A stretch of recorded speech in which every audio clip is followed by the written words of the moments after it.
everybody's favorite thing to do whenever it comes to development. It's testing. Who here that's their favorite thing to do when developing? That's a lot of hands. I've never seen so many people say that that's their favorite thing to do. So show of hands of the crowd, who's used JUnit before? Keep your hands up. Or who's done behavior-driven development before? If you haven't, just drop your hands. Of that, who's used Groovy before? So there's a lot fewer hands right now, and the furthest one down is who's used Spock before.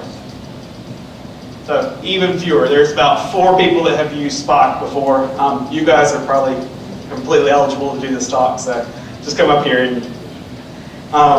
So essentially Spock uses the idea of behavior-driven development, which is describing what you're testing, setting the stuff that you're going to test out beforehand, confirming that what was tested is what you expect, and proceed as so forth.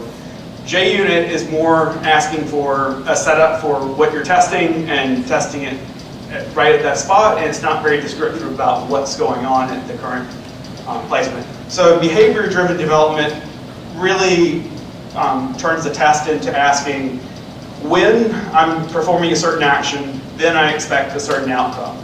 That's the linguistical approach to it. So as you'll see, it gives you grouping of logical blocks of code and test. It's a little bit more descriptive about what's being tested over kind of a functional approach as JUnit gives. And it's also a lot easier to read. Spock is completely based in Groovy. So you're on the JVM, which means that you can do anything with any kind of Java code that's compiled to the JVM. It extends Java, so you get the benefits there. It's easier to mock out objects because in Groovy, everything is dynamic. That means that you can create classes on the fly, you can create mocks on the fly without having a static class already there. It's dynamic, so you can change properties on the fly if you need to. As I mentioned, it is fully compatible with Java, so you can use it within your current Java application. It's brief. Basically, Groovy translates its language into the compatible Java code. So it doesn't have to require all the setup and support that you would with a standard Java application. You also get some nice benefits, such as the Groovy equals. You no longer have to do a dot equals to make comparisons. The default is just to do a equal equals is the equivalent of a dot equals call in Java.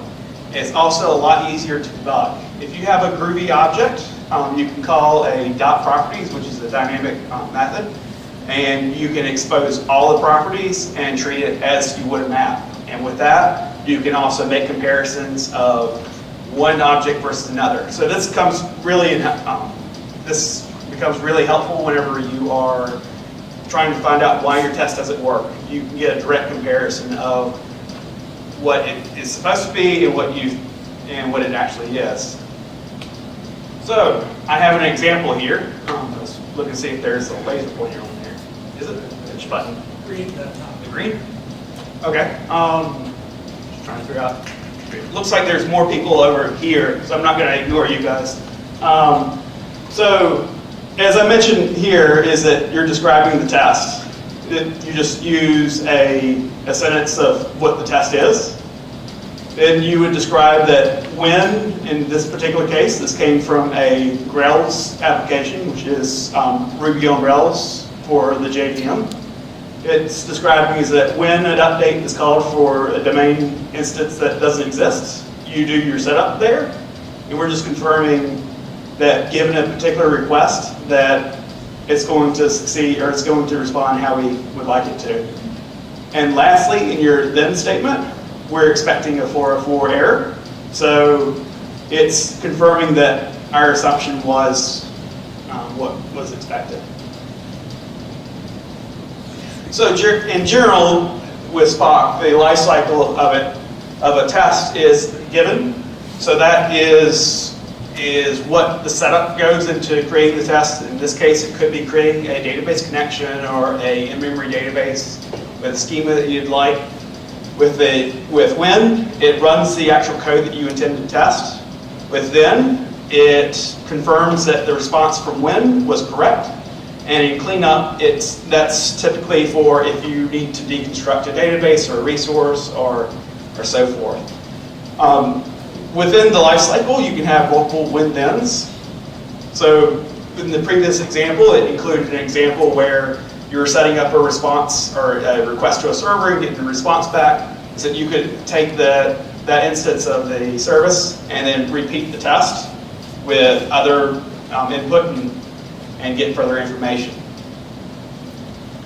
Lastly, there's a really, really nice feature within Spock that makes things easier. And to get a little bit more understanding about this, in this room, who has used parameterized test within JUnit? So how much fun is it to do that? And how much code is required to perform that? It's a lot of code and a lot of work required to get that to work really well. Since we're using Groovy, it translates its syntax into the compatible Java code. So this is a lot easier in Spock. With this, you can set up a table of inputs right here. Within this example, we have a where a particular message. We have a field, and we're asking for the name, and the value is the value that we're expecting. So in this example, we are confirming that a domain object within Grails outputs the expected value whenever validating. So every time for every row that is within this data table, under the where, it's going to replace those values within the test, and it's going to perform the test. And in this particular case, then is returned successful if validate constraints returns true, as I've labeled this right there. Within this, it runs every single time, does some fancy stuff, but you essentially get 1, 2, 3, 4 tests for the price of writing one single test. Just kind of a Groovyism that's kind of cool is that in the construction of the object right here is that we are defining a particular property within that object and with a dynamic changeable label, and we're also defining the value there as well. So that was a brief introduction to Spock. It's certainly not that's not all that it can do. It can certainly do a lot more. So do we have any questions?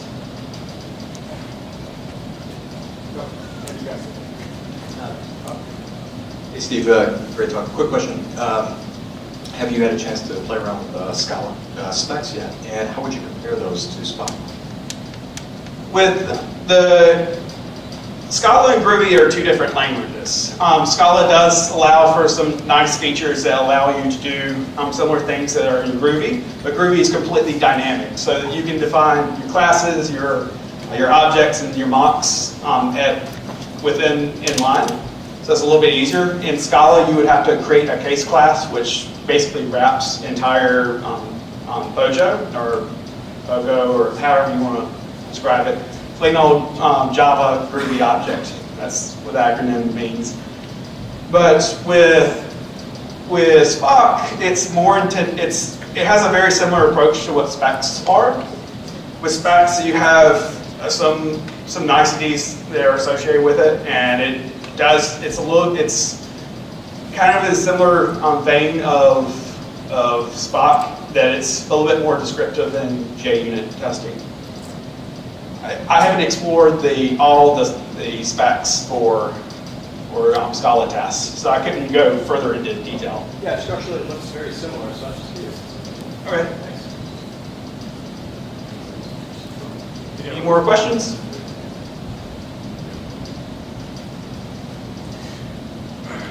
No? I think that's it. Thank you, Steve. Thank you.